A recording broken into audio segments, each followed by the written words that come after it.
My name is David. We are here in the outdoor kitchen and we are cooking with FoodWhat. Let's see. We got some ingredients here. We got some salt, walnuts, we got some Kalamata olives, some roasted sweet potatoes, some broccoli, some roasted garlic. We got olive oil, tomato sauce, garlic salt, herbs, Parmesan cheese, onions, kale, and a food processor. Y'all, we are gonna make some pesto from scratch for some pasta.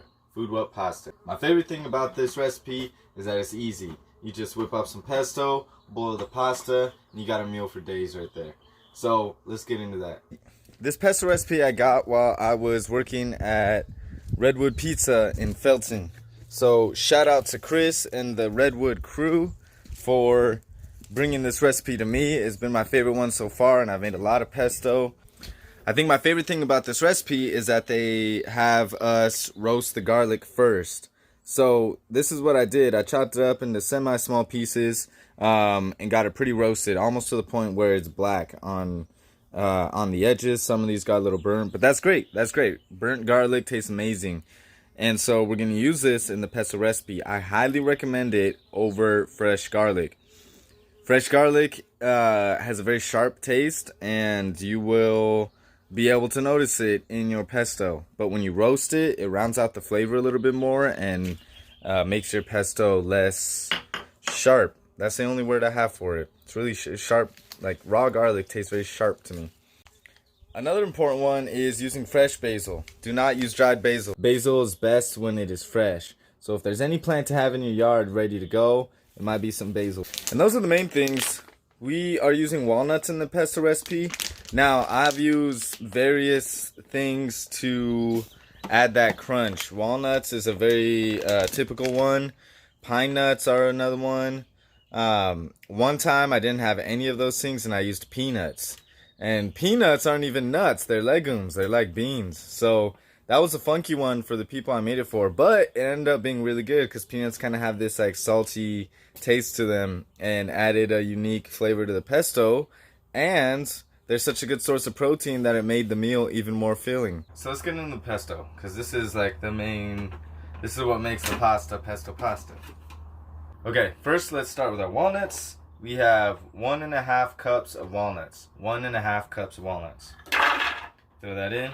And by the way, I'm using a food processor right here. If you don't have a food processor, a blender would probably work fine. It'd be really hard to do it by hand, so a blender would probably be ideal. You want the oil to get mixed well, and you want all these leaves to be able to really disperse and turn into like a saucy kind of thing. Next, we got Parmesan cheese, fully grated. That's ideal rather than a massive block. So grated Parmesan cheese, we got 1/2 cup of that. All right, now let's look at our Kalamata olive juice. We'll take the juice and we'll put it right in there.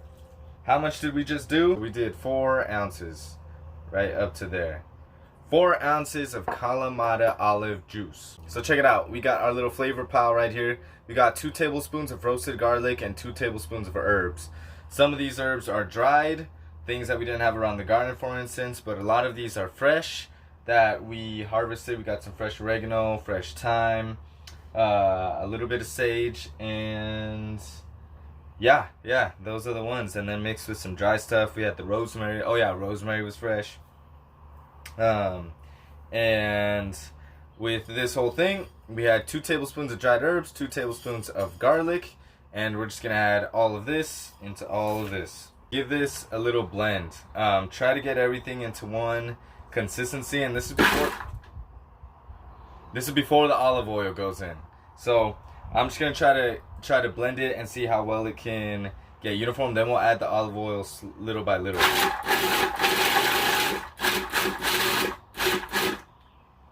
Okay, nice. It's like a nice mush now. So little by little, gonna start to add the olive oil.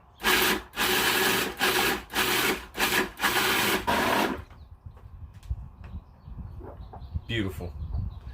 Alright, so we got our olive oil and all our ingredients mixed up in the food processor. Now what we want to do is little by little add our basil. Now check this out.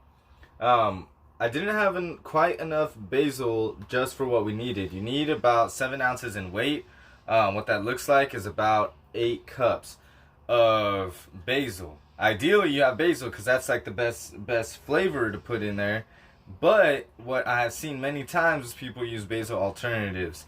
And if you ever find yourself in a pinch and you don't have enough basil, then you can use some sort of other green. Now, a word of caution with using another green. I have had very, very, very bad kale pestos, very bad chard pestos, very not pesto pestos, if you will.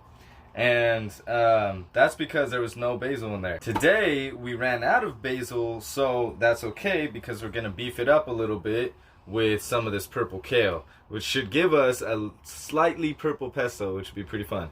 But the majority of this is basil, so we're going to slowly add it to the mix, blend it in until everything's nice and uniform. Cool? All right, check it out. We got pesto, y'all. It's all blended. There's nice little green chunks in there. That's the basil and the little bit of kale in there. I like the consistency. If it's too chunky for you, go ahead and add more oil. If it's too watery, too oily, go ahead and add more cheese or walnuts or basil. And then you have some pesto. Now, if you wanted, you could be good just like that. Just like, you know, pesto and pasta, sure. I mean, it's not bad for you. But if you have something that's tasty, you may as well cover some veggies with it. So, let's get some veggies in it. This is just a heads up to wash your produce, y'all. Looks like normal broccoli, right? But when you look at it up close, ooh, look at that. It's full of aphids. You gotta wash your produce, y'all. Unless you're looking for the extra protein, I guess. That's something to be grossed out about. We at FoodWhat like to share our food. That's why we grow it organic. We're not the only ones out here trying to eat. So you know how we saute at FoodWhat? Onions first into a warm pan with oil that has heated up. Stir that around. And let's get these onions translucent before we add anything else. Meanwhile, we got our pasta going over here into our boiling water. Now, I'm going to put them in little by little like that. That way, as they soften up, they'll wrap around and won't get all tangled up. That's some broccoli. Now, what this will become is our sauce. So, we're going to just go ahead and saute a couple veggies. We only have a couple this time. Some onions, some broccoli, a little bit of garlic. And then add the sauce to this. Now, this next thing is something that you don't necessarily have to do. If you made your pesto, you got your sauce. You just boil your pasta and then pour it on there and you're good. I like to make my pesto go a little bit farther, and the pesto's got such a strong flavor that I like to use it to flavor other things. So, what I like to do, especially with this much pasta, is I'll take a jar of tomato sauce and add it to our veggie mix, and then add the pesto to that. So you got a bunch of sauce that you can then jar up later and save in the fridge. You know, you can even freeze it. And then you have all this pasta. So it's like, you may as well make a lot of it. Alright, we had our broccoli and our onions and our garlic. It's all good. Now add some tomato sauce. Beautiful. Now let's add our pesto.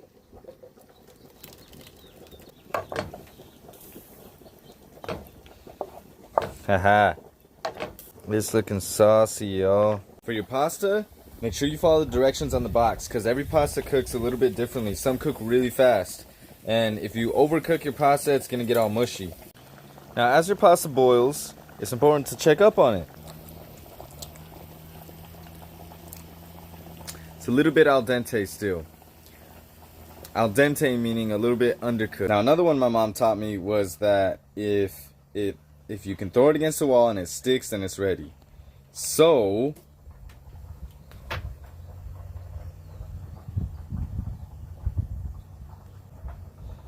it's not ready. Check up on your sauce, because you want your sauce to be ready right at the same time that your pasta is. Pasta goes cold really fast for some reason. I don't know why, but it's just the way it is. So when we look at our sauce, yeah, I guess that's beautiful. Either way, Either way, I tasted it. It tastes bomb. It is staying warm right now. It's just on a simmer. You don't need to cook the sauce a whole bunch. The tomato sauce was already cooked. The pesto, there's nothing really that you need to cook in there necessarily. So now you're just keeping it warm and waiting for our pasta to be done. Okay, and now it's ready. Well, the pasta is ready. So we're just gonna plate the pasta. Y'all didn't forget about our roasted veggies, right? It's gonna go really good in there. We got carrots, sweet potatoes, and some squash in there that we'll sprinkle on top and then put the sauce on top of that. So let's get that on there. And if you're wondering how we roasted the veggies, roasted at 350 for about half an hour. Cover it in foil. That's the important part. Cover it in foil. And there it is. I told y'all this would be an easy one. Check it out. Beautiful tomato pesto pasta, y'all. Got some angel hair pasta. Got some nice chunks in there. Look at all that cheese, that parmesan. Some fresh basil, some nasturtium. Some roasted veggies right here. Add to the texture. Ooh, this is gonna be good. Alright, y'all. We got some tomato pesto pasta right here. Go ahead and try it out. If you have any questions, please message us and we will help you out with whatever we can. And enjoy your pasta. My name is David. We just cooked with FoodWhat, and we really do hope that y'all have a good day and a good meal. See you later.